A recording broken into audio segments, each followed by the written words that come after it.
Nayla sat in the dark, sobbing, convinced the gods had abandoned her. And yet, it had all begun that very morning. How had everything gone so terribly wrong?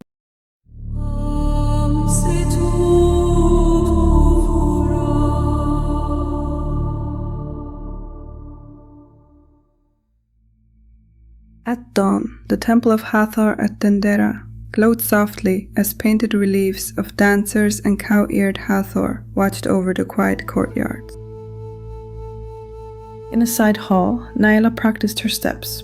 Her white linen tunic flowed with each turn, bronze anklets chiming softly as her bare feet traced graceful arcs across the cool stone.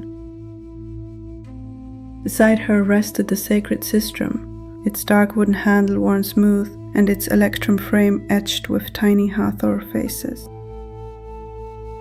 The priest whispered that Hathor herself had enchanted it one festival night after far too much wine and adoration. Tipsy and delighted, the goddess had blessed the sistrum so that when held by an innocent hand, they would force people to speak the truth, but only 3 times a day, and sometimes with surprising results. Suddenly Nayla was interrupted. The High Keeper waddled into the courtyard like a man pursued by every god of chaos, his wrong belly leading the way and his face pink with panic. Though usually benevolent and gently absent-minded, this morning he looked as if his soul had been shaken loose. He caught his breath and blurted that the milk moon circlet was missing. A delicate crescent of polished silver inlaid with mother of pearl, worn by sacred dancers during festival rites, and whose glow was said to mimic Hathor's own lunar radiance. The High Keeper explained that he had already gathered the only 3 people who had access to the treasury during the night. Each of them denied everything, which, in his view, was exactly the kind of suspicious behavior guilty people exhibited. He wrung his hands and declared that only Nayla could help now, because only her hand was innocent enough to wield the truth sistrum, and before she could protest, he was already urging her toward the Hall of Offerings.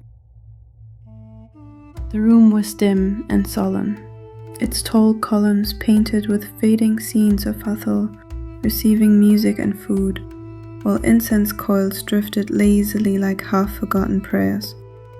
Offerings of bread, flowers, and cool water lined the low tables, their shadows stretching long across the polished floor. The first suspect, the temple scribe, whose name was Hori, stood trembling near a statue niche, so skinny he looked like he had been carved from leftover papyrus reeds. His knobbly elbows jutted out awkwardly, and his ink-stained fingers kept twitching, as though searching for a stylus that wasn't there. He straightened his bony back and announced that he had spent the entire night in the records chamber, copying tax inventories by lamplight. He swore that at least 3 temple cats could vouch for him, though they had all fallen asleep on the scrolls. He declared that he would never steal anything from the temple, because the gods saw everything and ink stains were already punishment enough. Nayla lifted the sistrum, its electrum frame catching a stray beam of light, and gave it a clear, ringing shake. The bronze rings chimed through the hole, and a subtle shiver ran along the stone like a whispered spell. Hori's eyes flew wide as he blurted that he had, in fact, spent half the night teaching 3 white cats to walk in a solemn, sacred procession, complete with rhythmic hand claps. The High Keeper groaned into both hands as if pleading with the gods to spare him from ever hearing such confessions again. The second suspect was Nebi, a merchant of incense whose round shape rivaled some of the offering jars beside him. He puffed out his chest and loudly protested that suspecting him was pure defamation, adding that he would summon his lawyer immediately, a phrase that made several priests blink in historical confusion. He explained that he had spent the night in his incense storeroom, counting jars and testing blends until his beard smelled like a small aromatic explosion. He insisted several apprentices had seen him leave only at dawn, though all of them were half asleep at the time. Nayla lifted the sistrum again and gave it a crisp, decisive shake. Nebi stiffened, then exploded. "Fine. Last night I was testing new poisons in my perfumes to make them more persuasive. Just a little toxicity for stronger customer loyalty, so they all like and subscribe. But I didn't steal the circlet. The High Keeper groaned and muttered a desperate prayer, begging the gods to preserve mankind from dodgy merchants. The third suspect was a bald junior priest named Menhu, rigid as a granite idol. He protested that his devotion knew no bounds, explaining that he was preparing to start a pilgrimage block carved on clay tablets to inspire future generations. His intense stare suggested he fully expected the gods themselves to like and subscribe. Standing painfully straight, he declared that he had spent the entire night tending the sanctuary lamps. He claimed he had prayed so intensely that even the flame in the brazier had flickered in admiration. Hathor and Bastet be his witness. Nayla raised the sistrum once more and rattled it sharply. A soft pulse of magic shimmered across the hall, and whose mouth snapped open and he blurted, "I slept all night. I still sleep with a protective hippo plushie because Taret scared me in a dream when I was 9. The High Keeper groaned loudly and muttered that his entire staff was utterly, hopelessly useless.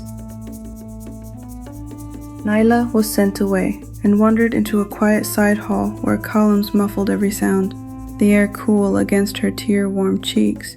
She sank to the floor, hugging her knees, feeling small beneath the painted ceiling, wondering why the gods delighted in giving magical objects that barely worked. The more she replayed the morning, the more she felt the universe was being particularly unfair to dancers. Without warning, the air shimmered like heated desert glass, and an ethereal figure blinked into existence. Heka, god of magic, though looking nothing like the crisp, polished deity carved on temple walls. His hair was tousled, his kilt askew, and he wore the unmistakable expression of someone abruptly pulled from sleep and shoved into divine errands. He glanced left and right as if checking whether anyone had seen him arrive in such a state. Yeah, you're the dancer, right?" he said, sounding like a man late to a meeting he didn't remember scheduling. "Okay, girl, I got a message for you, from Hathor. Gotta fix the sistrum thingy. Make it work backwards.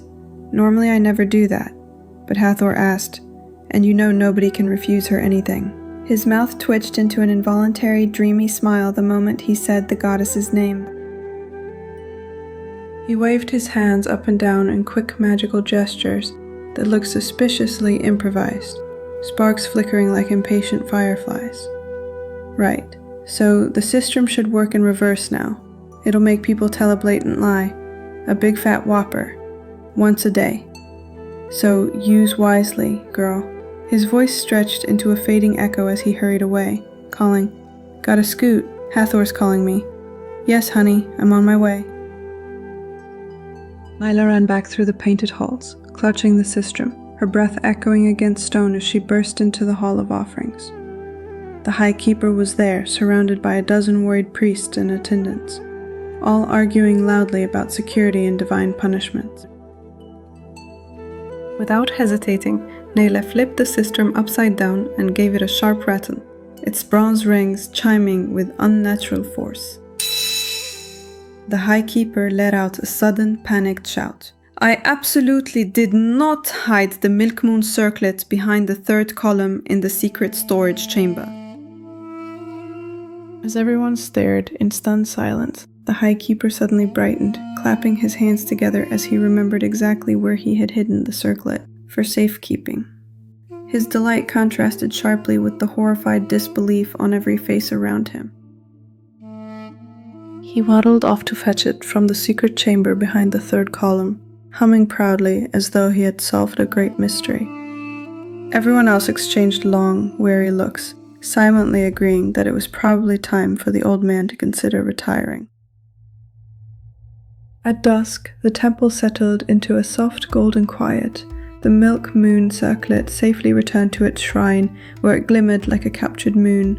The painted columns drank in the fading light as the evening breeze carried the scent of incense and cooling stone.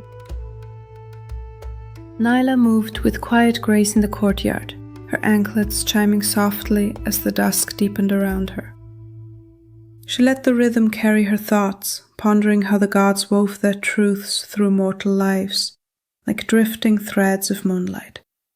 Moral: to the gods, a lie is truth in a clever disguise. Nothing stays hidden beneath their watching skies.